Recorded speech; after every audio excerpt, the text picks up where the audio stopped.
ಗಾನ ಕೋಗಿಲೆ ಎಸ್ ಜಾನಕಿಯವರು ಕನ್ನಡದ ಜನಪ್ರಿಯ ಸಂಗೀತ ನಿರ್ದೇಶಕರ ಜೊತೆ ಕೆಲಸ ಮಾಡಿರ್ತಾರೆ. ಜಿ.ಕೆ. ವೆಂಕಟೇಶ್, ರಾಜನ್ ನಾಗೇಂದ್ರ, ವಿಜಯ ಭಾಸ್ಕರ್, ಎಂ ರಂಗರಾವ್ ಸೇರಿದಂತೆ ಘಟಾನುಘಟಿ ಸಂಗೀತ ನಿರ್ದೇಶಕರ ಜೊತೆ ಜಾನಕಿ ಅಮ್ಮನವರು ಕೆಲಸ ಮಾಡಿರ್ತಾರೆ.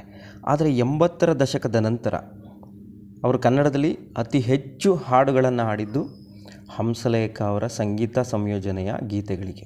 ಪ್ರೇಮಲೋಕದಿಂದ ಹಿಡಿದು ಹಲವು ಸಿನಿಮಾಗಳಲ್ಲಿ ಹಂಸಲೇಖ ಅವರ ಸಂಗೀತ ಸಂಯೋಜನೆಯ ಹಾಡುಗಳಿಗೆ ಎಸ್ ಜಾನಕಿಯವರು ಧ್ವನಿಯನ್ನು ನೀಡ್ತಾರೆ. ಒಂದರ ಮೇಲೆ ಒಂದು ಹಿಟ್ ಸಾಂಗ್ಗಳು ಅಂತ ಹೇಳ್ಬೋದು. ಅದರಲ್ಲೂ 1987ರಲ್ಲಿ ರಿಲೀಸ್ ಆದಂತಹ ಪ್ರೇಮಲೋಕ, ಇದು ಕನ್ನಡ ಚಿತ್ರರಂಗದ ಅತ್ಯದ್ಭುತ ಯಶಸ್ಸನ್ನು ಕಂಡಂತಹ ಸಿನಿಮಾ. ಈ ಸಿನಿಮಾದ ಯಶಸ್ಸಿನ ಹಿಂದೆ ಹಾಡುಗಳು ಮತ್ತು ಆ ಸಿನಿಮಾದ ಸಂಗೀತ ಪ್ರಮುಖ ಪಾತ್ರವನ್ನು ವಹಿಸುತ್ತೆ. ಅದರಲ್ಲಿ ಹಂಸಲೇಖ ಅದ್ಭುತವಾದ ಹಾಡುಗಳನ್ನು ಕೊಟ್ಟಿದ್ದರು, ಹಿನ್ನೆಲೆ ಸಂಗೀತವನ್ನು ಕೊಟ್ಟಿದ್ದರು ಮತ್ತು ಸಂಭಾಷಣೆಯನ್ನು ಬರೆದಿರ್ತಾರೆ. ಆ ಸಿನಿಮಾವನ್ನು ವಿ ರವಿಚಂದ್ರನ್ ಅವರು ಅದ್ಭುತವಾಗಿ ನಿರ್ದೇಶನ ಮಾಡಿರ್ತಾರೆ, ಹೊಸತನದಲ್ಲಿ ನಿರ್ದೇಶನ ಮಾಡಿರ್ತಾರೆ. ಆ ಸಿನಿಮಾದ ಕಥೆಯ ಜೊತೆಗೆ ಹಾಡುಗಳು ಮತ್ತು ಸಂಗೀತ ಎಷ್ಟು ಪ್ರಮುಖ ಪಾತ್ರ ವಹಿಸ್ತೋ, ಜಾನಕಿ ಅಮ್ಮನವರ ವಾಯ್ಸ್ ಕೂಡ ಅಷ್ಟೇ ಪ್ರಮುಖ ಪಾತ್ರವನ್ನು ವಹಿಸುತ್ತೆ. ಹಂಸಲೇಖರು ಅತ್ಯದ್ಭುತವಾದ ಸಾಹಿತ್ಯವನ್ನು ರಚನೆ ಮಾಡಿರ್ಬೋದು, ಆದರೆ ಆ ಸಾಹಿತ್ಯ ಪ್ರತಿಯೊಬ್ಬರಿಗೂ ಇಂಪಾಗಿ ಕೇಳಿಸುವ ರೀತಿಯಲ್ಲಿ ಹಾಡನ್ನು ಹಾಡಿದವರು ಎಸ್.ಪಿ. ಬಾಲಸುಬ್ರಹ್ಮಣ್ಯಂ ಮತ್ತು ಎಸ್ ಜಾನಕಿ. ಪ್ರೇಮಲೋಕ ಸಿನಿಮಾದಲ್ಲಿ ಒಟ್ಟು 11 ಹಾಡುಗಳಿದ್ದಾವೆ. 6 ಹಾಡುಗಳಿಗೆ ಜಾನಕಮ್ಮನವರೇ ಧ್ವನಿಯಾಗಿರ್ತಾರೆ. ಯಾರಿವನು ಈ ಮನ್ಮಥನು, ಪ್ರೇಮಲೋಕದಿಂದ ಬಂದ ಪ್ರೇಮದ ಸಂದೇಶ, ಚೆಲುವೆ ಒಂದು ಹೇಳ್ತೀನಿ ಇಲ್ಲ ಅಂದರೂ ಕೇಳ್ತೀಯ, ಆ ಸಾಂಗ್ ಆಗ್ಬೋದು, ಅಥವಾ ಏ ಗಂಗು ಬೈಕ್ ಕಲಿಸಿಕೊಡು ನಂಗೂ, ಈ ಸಾಂಗ್ ಆಗ್ಬೋದು.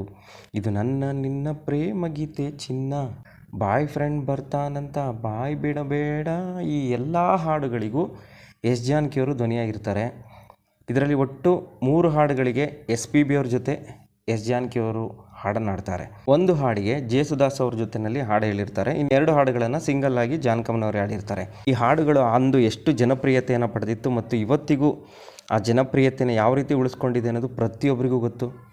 ಈ ಹಾಡುಗಳು ಜನಪ್ರಿಯವಾದ ನಂತರ ಹಂಸಲೇಖ ಅವರ ಸಂಗೀತ ಸಂಯೋಜನೆಯ ಹಲವು ಹಾಡುಗಳಿಗೆ ಜಾನಕಮ್ಮನವರು ಕಾಯಂ ಹಿನ್ನೆಲೆ ಗಾಯಕಿ ಆಗಿಬಿಡ್ತಾರೆ. ಪ್ರೇಮಲೋಕ ಅದ್ಭುತ ಯಶಸ್ಸನ್ನು ಕಂಡ ಮೇಲೆ ಹಂಸಲೇಖ ಅವರು ತಮ್ಮ ಸಂಗೀತ ಸಂಯೋಜನೆಯ ಪ್ರತಿಯೊಂದು ಸಿನಿಮಾಗಳಲ್ಲೂ ಎಸ್ ಜಾನಕಿಯವರಿಗಾಗಿ ಹಾಡುಗಳನ್ನು ಇಟ್ಕೊಂಡಿರ್ತಾರೆ.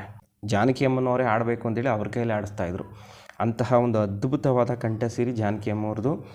87ರಲ್ಲಿ ರಿಲೀಸ್ ಆದಂತಹ ಪ್ರೇಮಲೋಕ ಅತ್ಯದ್ಭುತ ಯಶಸ್ಸನ್ನು ಕಾಣುತ್ತೆ.